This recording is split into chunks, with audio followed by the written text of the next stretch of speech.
Hi welcome to our channel. ఆయన వయసు 80 ఏళ్ళు, ఈవిడ వయసు 70 ఏళ్ళు. తాజాగా ఈ జంట 60 ఏళ్ల తర్వాత తాజాగా పెళ్లి చేసుకున్నారు. కొడుకులు, కూతుళ్ళు, మనవలు, మనవరాల సమక్షంలో మూడుముల బంధంలోకి మళ్ళీ అడుగుపెట్టారు.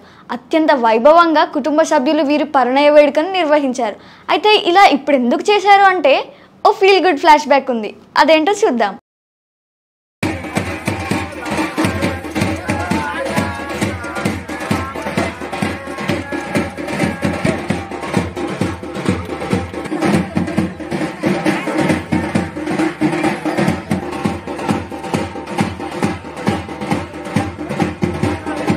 అరవై ఏళ్ల క్రితం సామిడా నాయక్, లాలీ ఒకరికొకరు ప్రేమించుకున్నారు.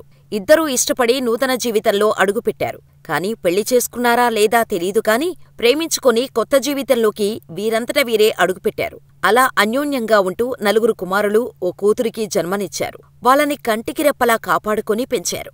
ఆ తర్వాత కుమారులు, కూతుర్లకు వివాహాలు చేశారు. ఆ తర్వాత మనవళ్లు, మనవరాళ్లు. ప్రస్తుతం వాళ్లకు కూడా పెళ్లిళ్లయ్యి మునిమనవళ్లు, మనవరాళ్లు. అయితే ఈ వృద్ధ జంటకు వివాహం చేసుకోలేదనే లోటు వీరి జీవితాల్లో ఉండిపోయింది. దీంతో కుమారులు, కూతుర్లు, మునిమనవళ్లు, మునిమనవరాళ్లు కలిసి వివాహ వేడుకను ఘనంగా నిర్వహించారు. మహబూబాబాద్ జిల్లా నెల్లికుదురు మండలం వస్రాం తండా. ఈ పల్లెలో జరిగిన ఓ వివాహ వేడుక ప్రత్యేక ఆకర్షణగా నిలిచింది.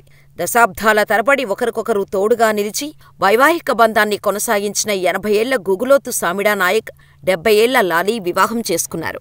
పిల్లలు, మునివళ్లు, మనవరాళ్లు సాక్షిగా మేళతాళాలు, వేద పండితుల మంత్రోచ్చారణాల నడుమ సహస్ర చంద్రదర్శన వేడుక నిర్వహించారు. తరలివచ్చిన బంధుగణం సమక్షంలో ఒకరి తలపై మరొకరు జీలకర్ర బెల్లం పెట్టుకుని 7 వయసు దాటిన ఈ జంట మురిసిపోయింది.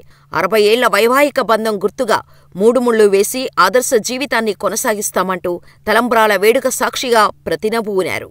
అనంతరం డీజే పాటలకు బంధువులు డాన్సులతో సందడి చేశారు. చూశారుగా వీరి ప్రేమ పెళ్లి. ఇలాంటి మరిన్ని అప్డేట్స్ కోసం please follow our channel. Thanks for watching.